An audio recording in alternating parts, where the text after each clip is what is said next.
Vamos a esperar un momentito más para que se conecten todos. Ya estamos listos para comenzar la predicación del día de hoy. Quiero, en lo que se conectan los demás, también compartir esta predicación con las demás personas que ven.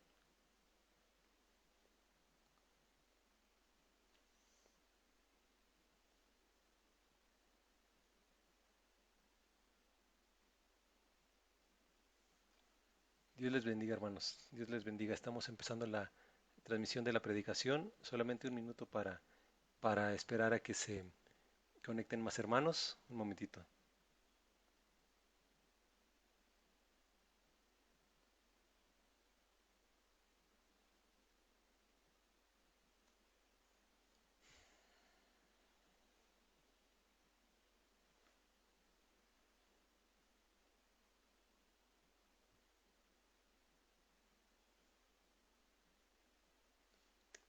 Amén.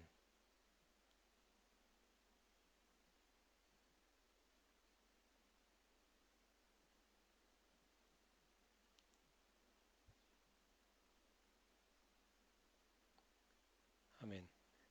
Vamos a orar mientras tanto. Señor, te damos gracias por la vida que nos das. Te damos gracias por todo tu cuidado y tu protección que has tenido sobre cada uno de nosotros. Te damos gracias, Señor, porque tú eres bueno, porque todos los días, Señor, tienes una misericordia nueva para nosotros. Tienes una nueva porción de misericordia, nos das nuevamente de tu misericordia para cada uno de nosotros, Señor.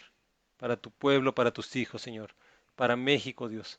Creemos esto, Señor. Te estamos pidiendo por México, pidiéndote que tú tengas misericordia de nuestro país en medio de esta pandemia, en medio de esta epidemia, en medio de esta peste, de toda esta enfermedad que está por los alrededores de nuestro México, por nuestras colonias, por nuestras calles, Señor, entre nuestra gente. En nombre de Jesús te pedimos esto, Señor. Te damos gracias porque tú eres bueno con nosotros. Tú eres bueno con nosotros, Señor. Gracias porque tienes misericordia de México y que tú estás cuidándonos. En nombre de Jesús. Amén. Amén, hermanos. Eh, el día de hoy vamos a ver acerca de Jesucristo y vamos a estar viendo algunas cosas de Él y el tema se llama Jesús es salvación. Jesús es salvación. Y voy a comenzar leyendo en Mateo 1 del 18 al 25. Si quieres, pon Débora, ayúdame a cambiar ahí, a Mateo 1, 18 al 25. Regresa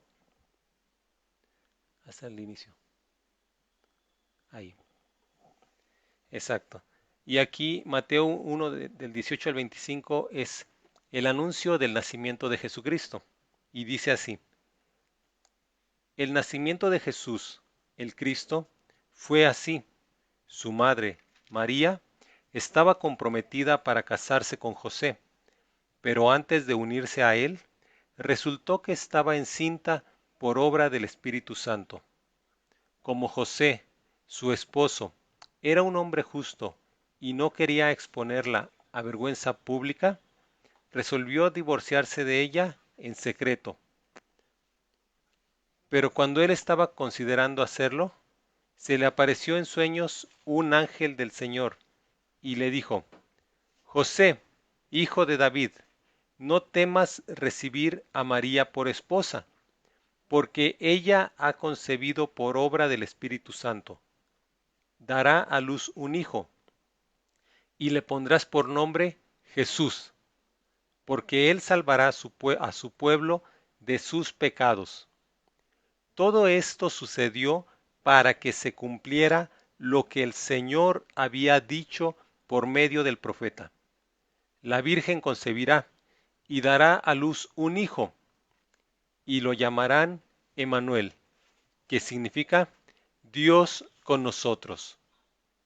Cuando José se despertó, hizo lo que el ángel del Señor le había mandado, y recibió a María por esposa, pero no tuvo relaciones conyugales con ella, hasta que dio a luz un hijo, a quien le puso por nombre Jesús. Amén. Y este es el relato corto, simplificado, del nacimiento de Jesucristo. Em, Ahí están diciendo algunas cosas que son claves en la vida y que son claves en el nacimiento de Jesús. Y la primera cosa que está mencionando es cómo se encontró que María había concebido por obra del Espíritu Santo.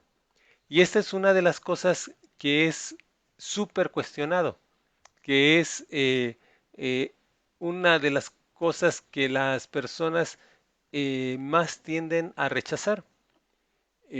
Muchas personas van a creer que Jesucristo vivió, que Jesucristo hizo milagros, que Jesucristo multiplicó los panes o que anduvo sobre las aguas, que Jesucristo incluso murió por nuestros pecados y resucitó. Pero esas mismas personas van a estar con incredulidad respecto a que esto del nacimiento de Jesucristo haya sido de esa forma, que por obra del Espíritu Santo haya sido concebido Jesús. Tanto ateos como judíos están como discípulos, como católicos, incluso los cristianos hacen bromas diciendo que Jesucristo pues diciendo que por obra del Espíritu Santo algo pasó, haciendo una burla hacia esta cuestión. Em, Sin embargo, el nacimiento de Jesucristo por medio de una virgen, eh, por medio de una virgen por medio de una virgen es una cuestión que es profética, es una señal profética para nosotros, fue una señal profética para el pueblo en su momento. Si nosotros leemos en Isaías 7,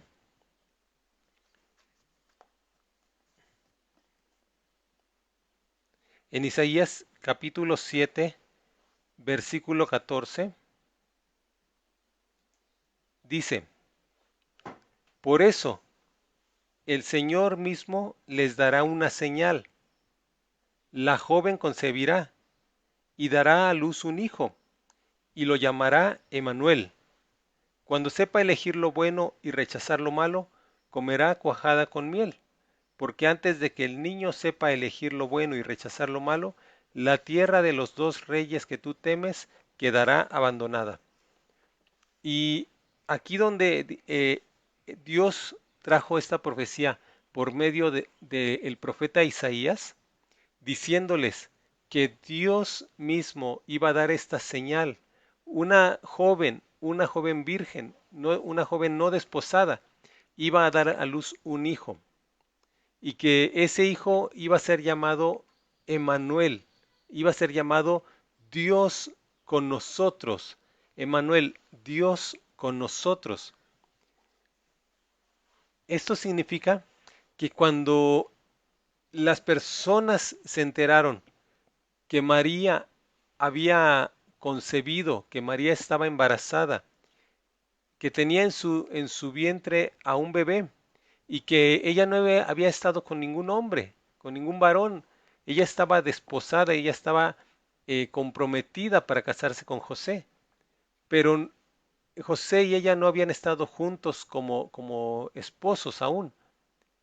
José mismo sabía que esto había sido así, que ella no había estado con él, ellos no habían estado, y dice la Biblia que incluso él pensó que ella había tenido eh, pecado, una relación, le había sido infiel, y él pensó secretamente dejarla, en silencio, calladamente, sin hacer más escándalo, pensó dejarla. Sin embargo, el ángel vino y le dijo lo que había sucedido. El ángel vino y le declaró lo que Dios estaba haciendo en su familia a través de su esposa. Y entonces José la recibió. José aceptó todo esto. José aceptó la obra de Dios. Y esto era una señal, era un anuncio, era una declaración de Dios para la gente que ese niño que iba a nacer era el que estaba profetizado para el pueblo, era el Mesías, era el gobernante de Dios el gobernante prometido de Dios, era el profeta prometido por Dios para su pueblo. Esa era una señal clara que anunciaba: este hijo nació de este muchacho, este joven, este niño nació de una virgen, y es lo que Dios había prometido. Es una de las señales que iban a mostrar quién era el Mesías, quién era el Hijo de Dios, quién era la persona elegida por Dios para gobernar a su pueblo, para salvar a su pueblo. Y dice que su nombre que él lo iban a llamar Emanuel, lo iban a llamar Dios con nosotros. Y esa es otra cosa de Jesucristo, que Jesucristo es el Hijo de Dios. Jesucristo no nació de hombre, Jesucristo no nació de simiente humana, de descendencia humana. El Espíritu Santo hizo que María concibiera y que María tuviera este niño que era el Hijo de Dios. El nacimiento por medio de una virgen era la señal que Dios había puesto desde el inicio de la vida de Jesús para marcarlo, como para que el pueblo lo reconociera, para que la gente lo reconociera como el prometido, como el ungido de Dios. Aún así, aunque la gente tenía enfrente de ellos la señal, la gente pudo escuchar el testimonio de José y ver cómo él la recibía, y enterarse que ella había concebido por obra de Dios, que había sido una cuestión milagrosa. La gente decidió no aceptar esa señal, decidió rechazar esa señal. Los mismos judíos que creían en él, las mismas personas que escuchaban la palabra de Jesucristo, que veían las señales, que veían los milagros hechos por la mano de Jesucristo, por la mano de Dios a través de Jesucristo, aún ellos mismos ponían de duda esto. La Biblia dice en Juan 8:41 que cuando estaba hablando Jesús con ellos y diciéndoles, enseñándoles acerca del reino de Dios, la gente que le estaba escuchando y que había creído en él, ellos mismos le dijeron que él, que Jesucristo, era hijo de adulterio, era hijo de prostitución, era hijo de pecado.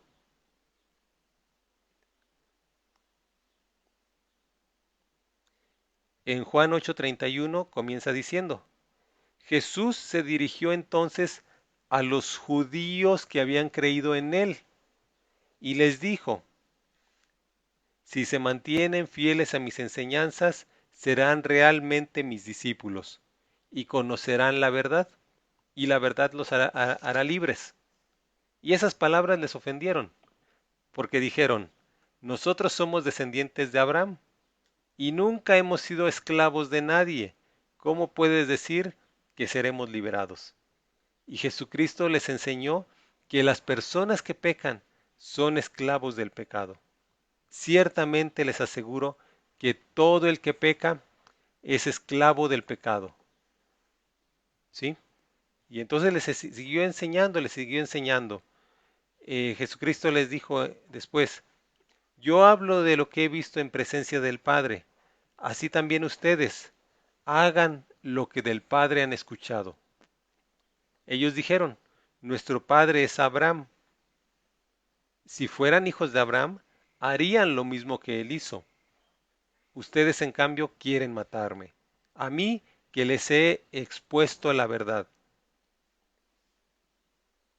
que he recibido de parte de Dios. Y la gente le contestó en el versículo 41, Juan 8:41. Le dijeron: nosotros no somos hijos nacidos de prostitución. Le reclamaron: un solo Padre tenemos, y es Dios mismo. La gente le decía: ¿dónde está tu Padre? ¿Quién es tu Padre?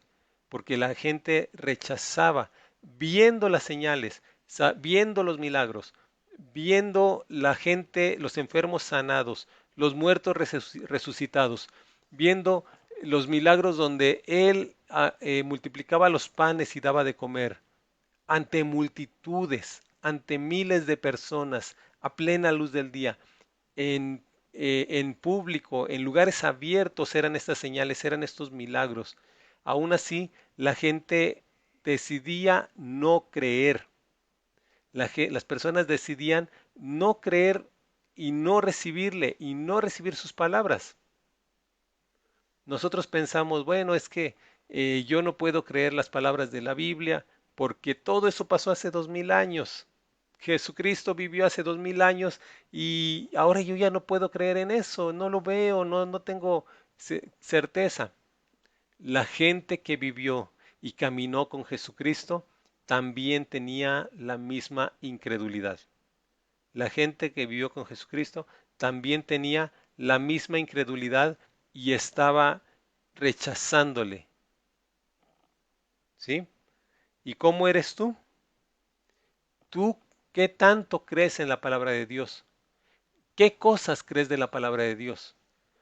¿Estás dispuesto a creer solamente por las promesas que Él te da? ¿Por los beneficios que Él te ofrece? ¿Por la sanidad? ¿Por su cuidado? ¿Por su provisión? Pero no estás dispuesto tal vez a recibir las ordenanzas de Jesucristo cuando Él te dice, perdona a los que te ofenden, ora por tus enemigos, cuando Él nos habla de que tengamos cuidado de los pobres, cuando Él nos habla de que seamos personas sencillas, que tengamos humildad en nuestro corazón. Entonces, ¿cuánto crees tú de la palabra de Dios? ¿Y cuánto tú estás dispuesto a recibir el gobierno y la verdad de Jesucristo, las palabras de Jesucristo en tu vida? El nacimiento por una virgen señalaba que Él era el ungido, Él era el enviado de Dios. La Biblia dice en Juan 1:12, Él dice que a los suyos vino y los suyos no le recibieron, pero a los que le recibieron les dio potestad de ser hechos hijos de Dios, de ser hechos hijos de Dios. Jesús es salvación para su pueblo, para la gente judía, pero también para los mexicanos, para los americanos, para los rusos, para los franceses, para los peruanos, para la gente que vive en México en Zacatecas y para la gente que vive en México en Puebla, para la gente que vive en la Guadalupe Chalma y que vive en Izcalli Cuauhtémoc. Jesucristo es la mano de Dios extendida para darte salvación, para darte vida eterna. Eso es Jesucristo. El ángel le dijo a José, y llamarás su nombre Jesús, y llamarás su nombre Jesús, porque él salvará a su pueblo de sus pecados. Entonces, hay personas que dicen, bueno, sin Jesucristo puedo ser salvo, sin Jesucristo puedo ser salvo. Uno más, por favor, hasta Isaías 53. Hasta Isaías 53. Avánzale, gracias. Hay personas que dicen que por sus buenas obras, por su forma de vida, pueden ser salvos, que no necesitan a Jesucristo, que no necesitan al Hijo de Dios. Sin embargo, lo que dice la Biblia en Isaías 53 es muy diferente. Dice que lo necesitamos a Él. Isaías 53 nos habla acerca de Jesucristo. Es otra profecía que habla de su obra, de lo que Él hace. Dice en el versículo 3, Isaías 53, versículo 3, despreciado y rechazado por los hombres. Y te pregunto, ¿Tú también has rechazado a Jesucristo? ¿O tú lo estás aceptando en tu corazón y tú estás recibiendo sus palabras en tu corazón? Varón de dolores, hecho para el sufrimiento. Todos evitaban mirarlo. Fue despreciado y no lo estimamos. Nosotros también hemos volteado nuestra cara para no ver a Jesús y le hemos dado la espalda. Muchas ocasiones. El versículo 4 dice, ciertamente Él cargó con nuestras enfermedades y sufrió nuestros dolores, pero nosotros lo consideramos herido, golpeado por Dios y humillado o abatido. Pero ¿cuál fue la causa de todo esto? ¿Cuál fue la causa de que Él fuera herido por Dios? Porque las personas solo vieron cómo Dios lo abandonó y cómo Dios lo entregó al sufrimiento. Versículo 5. Él fue traspasado por nuestras rebeliones. ¿Qué significa esto?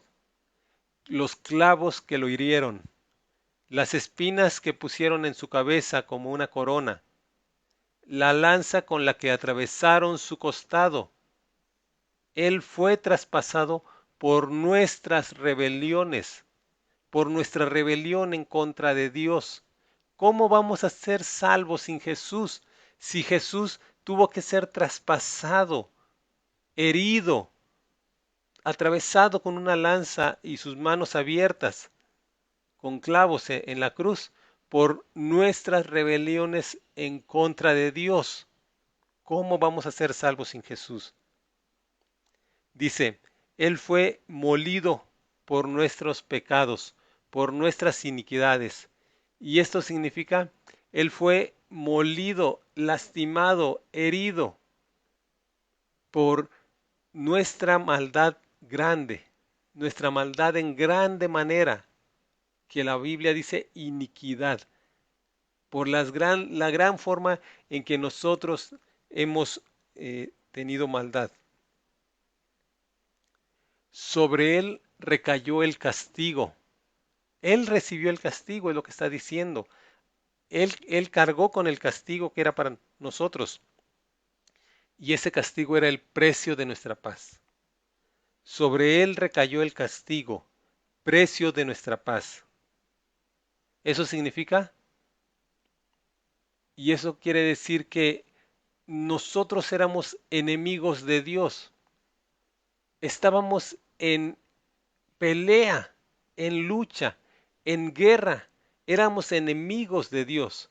¿Cómo entonces seríamos salvos sin Jesucristo si éramos enemigos de Dios? Y nosotros pudimos recibir paz y estar en paz con Dios por el castigo que recibió Jesucristo.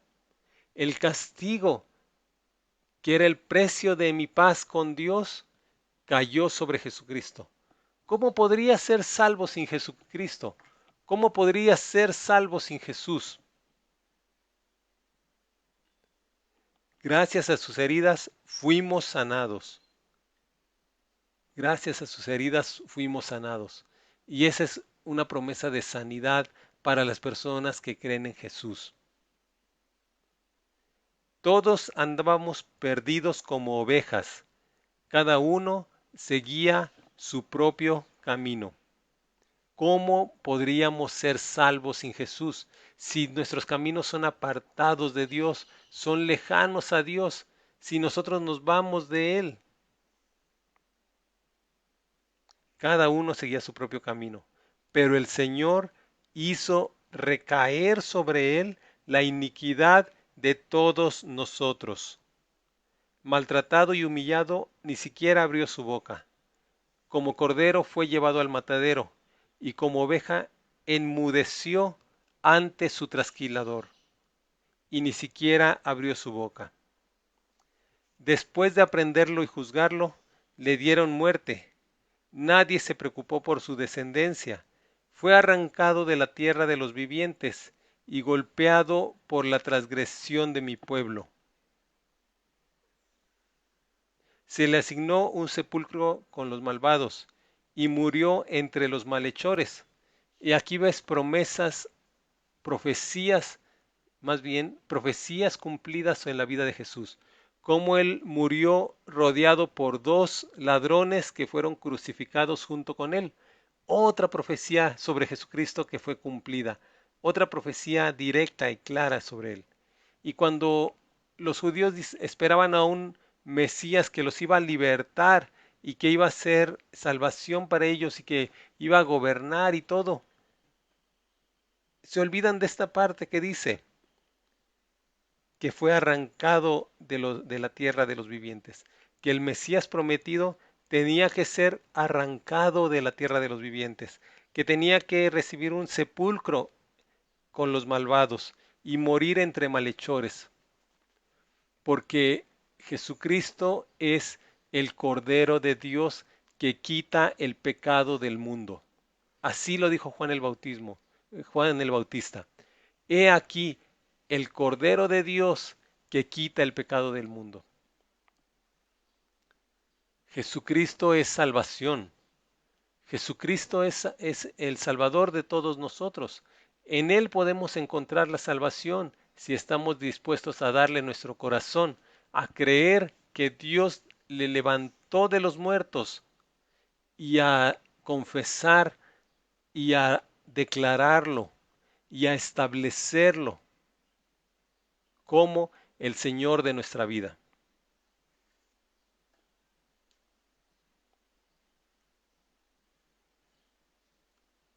Vamos a avanzar uno más, por favor. Sí.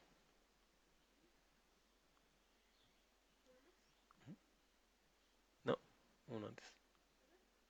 Jesucristo continúa salvando. La obra de Jesús no terminó cuando Él murió en la cruz, cuando Él resucitó y fue a los cielos, a la presencia de Dios. La obra de Jesucristo continúa. Él ahora intercede desde el cielo por nosotros. Intercede por los que hemos creído en Él. Continúa hablando ante el Padre, diciéndole, pidiéndole, rogando por el bien de los que creemos en Él. El Espíritu Santo, a quien Jesucristo envió como el consolador, como la compañía para nosotros todos los días de nuestra vida cuando le recibimos, el Espíritu Santo también intercede por nosotros. Esa es esa es la manera en que ahora Jesucristo continúa trayendo salvación hacia las personas. La iglesia también lo debe hacer. Vamos a leer Hebreos 5.1. Y Hebreos 5.1 nos habla de las funciones que tiene un sacerdote. Y una de esas funciones es interceder. Todo sumo sacerdote es escogido de entre los hombres. Él mismo es nombrado para representar a su pueblo ante Dios y ofrecer dones y sacrificios por los pecados. Puede tratar con paciencia a los ignorantes y extraviados, ya que Él mismo está sujeto a las debilidades humanas. Y después dice, por, por tal razón, se ve obligado a ofrecer sacrificios por sus propios pecados, como también por los del pueblo. Y esto nos habla de los sacerdotes en la vida, en los sacerdotes humanos entre el pueblo de los judíos, que ofrecían sacrificios por sus propios pecados y después ofrecían los sacrificios por el pueblo. Intercedían a Dios ante Dios por el pueblo. Intercedían ante Dios por el pueblo. No, el de cámara. Intercedían ante Dios por el pueblo.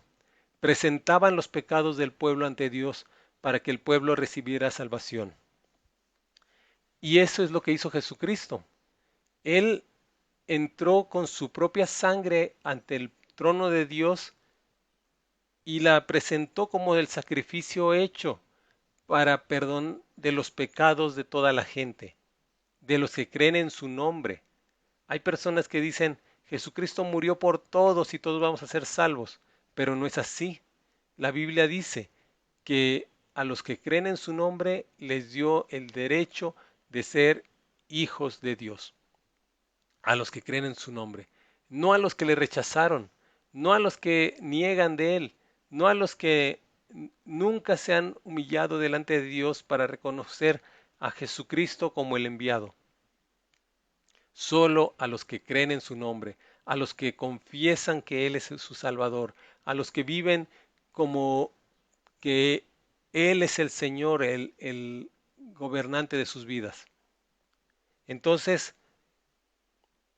Jesucristo trae salvación y Jesucristo actúa como un sacerdote para ellos, habiendo traído la sangre delante de Dios, que es el pago del pecado, el pago del pecado, el pago de la maldad de cada uno de nosotros, y por lo cual tenemos salvación.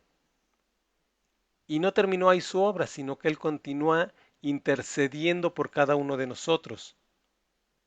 Romanos 8, 26 y 27 nos muestran cómo Jesucristo y el Espíritu mismo interceden delante de Dios por nosotros.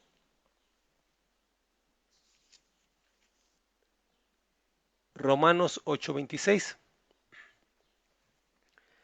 Asimismo, en nuestra debilidad, el Espíritu acude a ayudarnos. No sabemos qué pedir, pero el Espíritu mismo intercede por nosotros con gemidos que no pueden expresarse con palabras.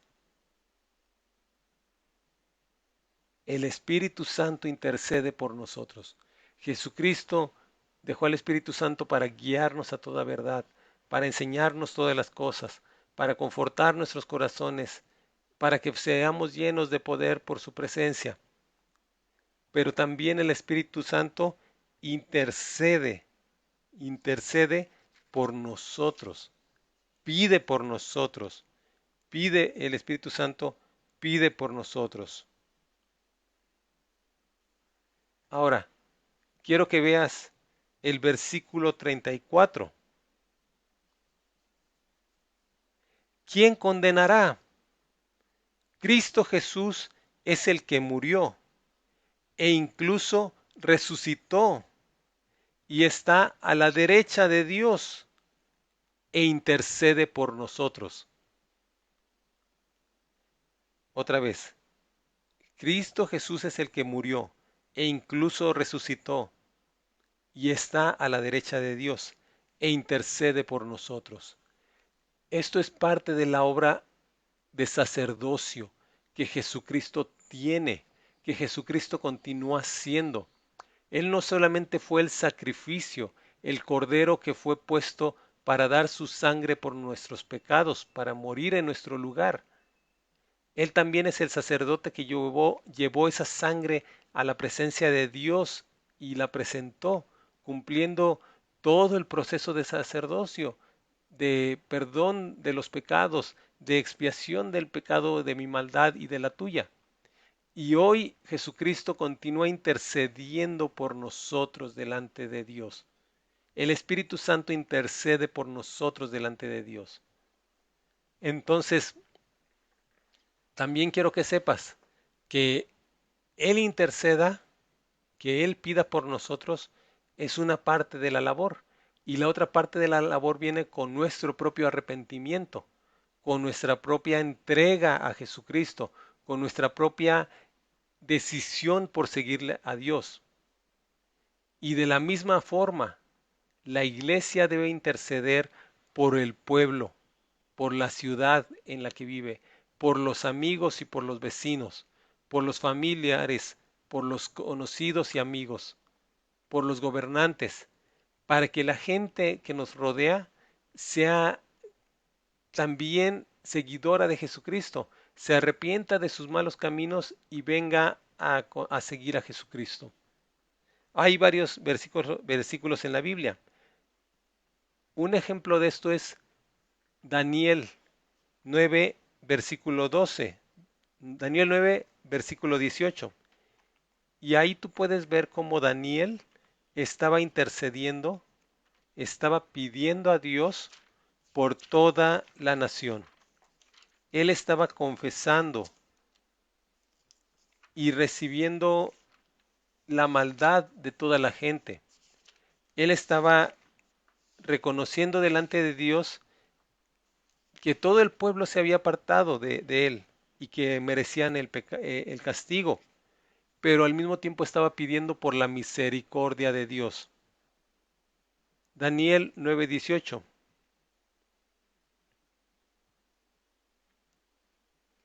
Préstanos oído, Dios nuestro, abre los ojos y mira nuestra desolación y la ciudad sobre la cual se invoca tu nombre. Al hacerte estas peticiones, no apelamos a nuestra rectitud, sino a tu gran misericordia. Señor, escúchanos. Señor, perdónanos. Señor, atiéndenos y actúa. Dios mío, haz honor a tu nombre y no tardes más.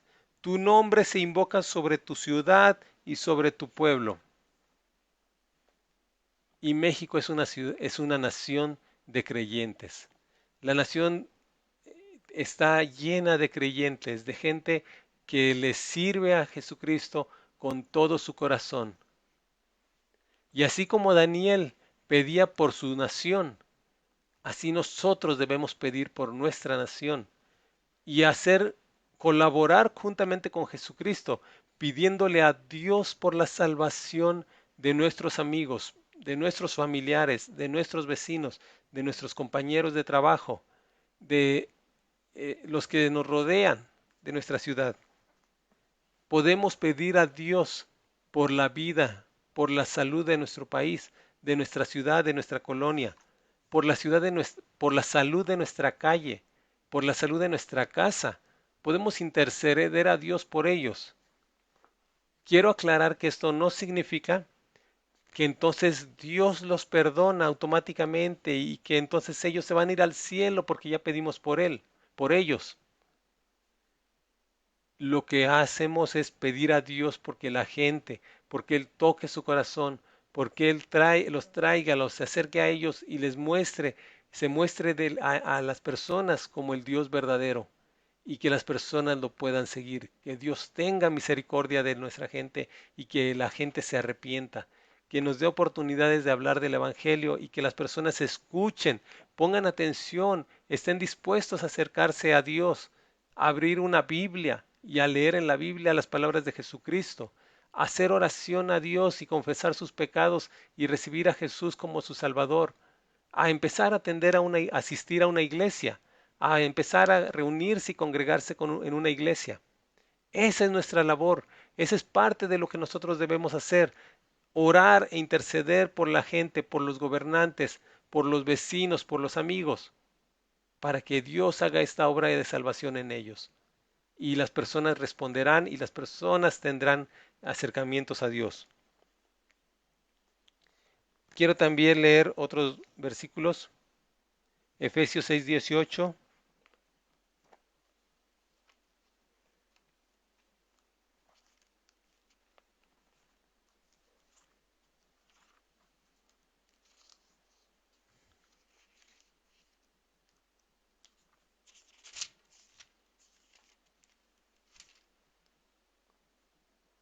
Dice, oren en el Espíritu en todo momento, con peticiones y ruegos. Manténganse alerta y perseveren en oración por todos los santos. Oren también por mí, para que cuando hable, Dios me dé las palabras para dar a conocer con valor el misterio del Evangelio, por el cual soy embajador en cadenas. Oren para que lo proclame valerosamente, como debo hacerlo. Filipenses 4:6.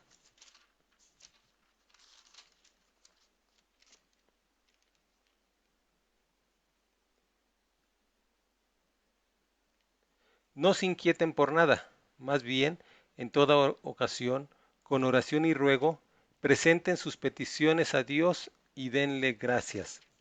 Y finalmente, la primera carta de Timoteo, capítulo 2, versículo 1,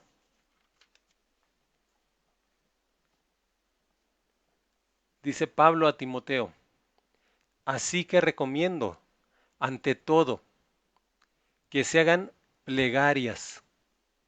¿Qué es una plegaria? Son peticiones, son rogativas. Dice, oraciones, súplicas y acciones de gracias por todos.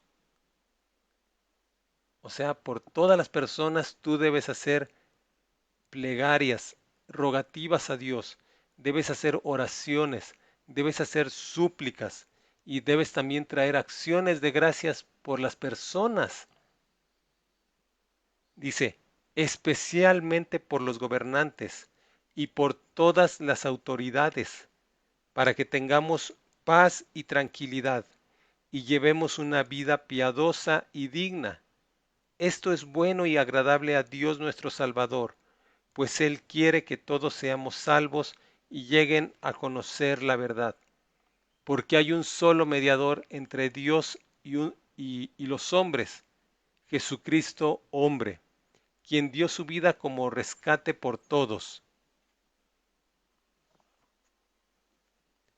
Entonces la iglesia, una de las funciones de la iglesia que son esenciales, es esta tarea de intercesión, esta tarea de petición delante de Dios por nuestros vecinos, amigos, por las personas de nuestra calle, por nuestros familiares, compañeros de trabajo, personas que vemos día a día en el transporte, en diferentes lugares, por donde pasamos, en la escuela, pero también por nuestras autoridades, por nuestros gobernantes, porque dice, Dios quiere que todos los hombres sean salvos y lleguen al conocimiento de la verdad. ¿Y cómo sabes tú quién va a ser salvo? ¿Quién no? ¿Quién va a recibir a Cristo y quién no? Tú debes hacer oración por las personas, por las diferentes personas, para que vengan a ser salvas. Este tiempo de confinamiento, este tiempo de una cautividad voluntaria, donde estamos eh, limitándonos de salir, limitándonos de participar en reuniones públicas como iglesia, de ir a los trabajos, de ir a las escuelas, es una gran oportunidad para orar, para interceder. Tenemos la grande necesidad de México. En las colonias que nos rodean, en Cuautepec de Madero, hay casos confirmados por la Secretaría de Salud del coronavirus. La de la alcaldía Gustavo A. Madero ocupa el segundo lugar en número de casos en la Ciudad de México. Solo el primer lugar lo tiene Iztapalapa y la alcaldía Gustavo A. Madero tiene el segundo lugar en número de contagios confirmados del coronavirus COVID-19. ¿Y qué vamos a hacer nosotros? ¿Qué vamos a hacer? ¿Vamos a llenarnos de temor o de complacencia y simplemente estar en nuestros hogares guarecidos, teniendo cuidado de nosotros y olvidándonos de toda la gente que nos rodea? Como pueblo de Dios tenemos el llamado a interceder por las personas. Como pueblo de Dios tenemos el llamado a colaborar con el que es salvación, con Jesucristo. Y si ahora no podemos salir a la calle a invitar a las personas a la iglesia, a darles un volante, a estar dispuestos a orar por ellos, lo que sí podemos hacer es orar por las personas, orar por nuestro país, orar por la alcaldía Gustavo Amadero, orar por el brote de sarampión que ha sucedido y que en parte está afectada la alcaldía también, Gustavo Amadero. Tenemos un brote de sarampión, tenemos un brote de coronavirus, más otras enfermedades que afligen a la zona donde vivimos, a Cuautepec de Madero, a Compositores, a Huehuetes, a Barrio Alto y Barrio Bajo, a Tlacaelel, a Arboledas, a las diferentes colonias que componen esta zona norte de la alcaldía. Y tenemos la responsabilidad de orar. Les hago un llamado, hermanos, para que tengan tiempos de oración, para que se reúnan cada día a las 8 de la noche como lo hacemos, excepto el domingo porque tenemos el culto en la mañana, a que se reúnan a orar, a que pongan su corazón para que en ese tiempo levantemos a Dios oración y petición por nuestro gobierno, por el gobierno de la alcaldía, por el gobierno de la Ciudad de México, por la doctora Claudia Sheinbaum, para que Dios la llene de sabiduría, de inteligencia, para que sepan cómo llevar los recursos médicos y cómo coordinar las acciones diferentes que se tienen que tomar entre los diferentes hospitales para que la población sea afectada en lo menos posible. Dios puso al alcance de nosotros a Jesucristo y Jesucristo intercede también por nosotros y el Espíritu Santo intercede con nosotros. Así que podemos orar con confianza, con atrevimiento, con sabiduría. Podemos venir ante el trono de Dios y decirle, ten misericordia de la Ciudad de México, ten misericordia de nuestra alcaldía, ten misericordia de los municipios donde estamos, de las colonias, Señor. Trae salvación, trae cuidado a tu pueblo, a la gente que está en las diferentes iglesias y que está intercediendo juntamente con nosotros por la salvación para México, por un alivio de esta epidemia y esta enfermedad, Señor. Ten cuidado de nuestros hermanos en Estados Unidos, en Dallas, de nuestro hermano Carlos, Señor, de nuestro hermano Eleazar, de nuestros hermanos en Monterrey, de la iglesia de la casa de mi padre en Monterrey, Señor, de nuestras familias en Veracruz, de nuestras familias en Tamaulipas, de nuestros hermanos que están en Colima, Señor. Ten misericordia y ten protección de ellos. Y al Minora, haz leve la carga de esta enfermedad para nuestro país. Haz, Señor, que pasen cosas, que sea el clima, que uses la luz, Señor, del sol, el aire de nuestras ciudades, el clima de nuestro México, algo, Señor, para que seamos librados y no seamos golpeados como han sido golpeadas otras naciones, por quienes también te pedimos misericordia y ayuda, por Italia, por Nueva York, la ciudad de Nueva York en Estados Unidos, por las ciudades en España, por las ciudades en Italia, Señor, por mucha gente en el mundo que está padeciendo, en Ecuador, en la ciudad de Guayaquil, Señor, por Perú, por Brasil, por Argentina. Te pedimos por nuestros países de Latinoamérica, Señor. Permite que las personas se acerquen a ti y reconozcan que tú estás hablándonos y trayéndonos un llamado de atención por nuestras costumbres que han sido apartadas de ti, Señor, y trae salvación. Te lo pedimos en nombre de Jesús. Amén.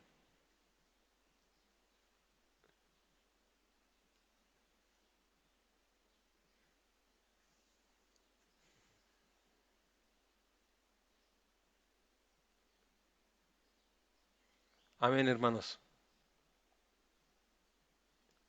Les invitamos a mantenerse en oración.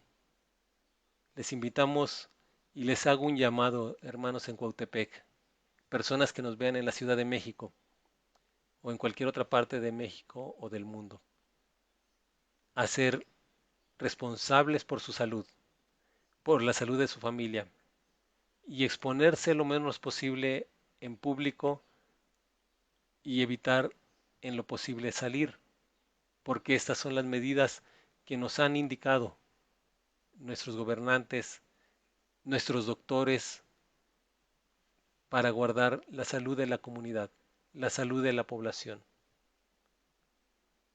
Les invito a que tengan cuidado y les pido que tengan cuidado, que tengan higiene cuando salgan, que usen cubrebocas, que en la medida de lo posible se cubran los ojos con lentes, Si es posible que usen guantes y que saniticen las cosas antes de entrar, porque eso es nuestra parte en prudencia y en sabiduría de nuestro cuidado personal.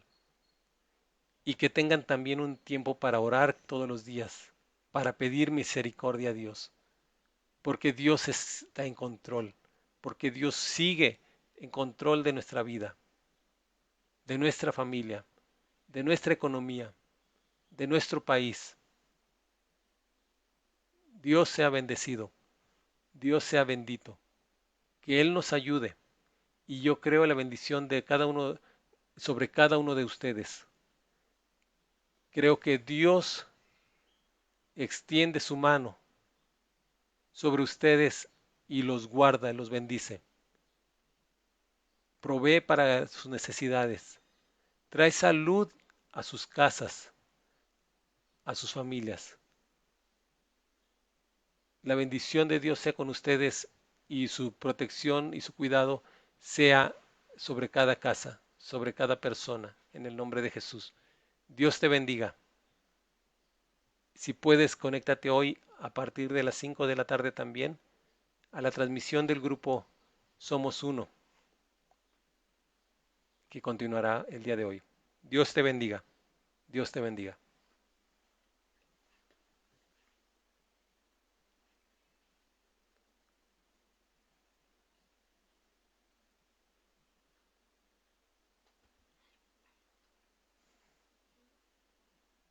Al de inicio, al de abajo.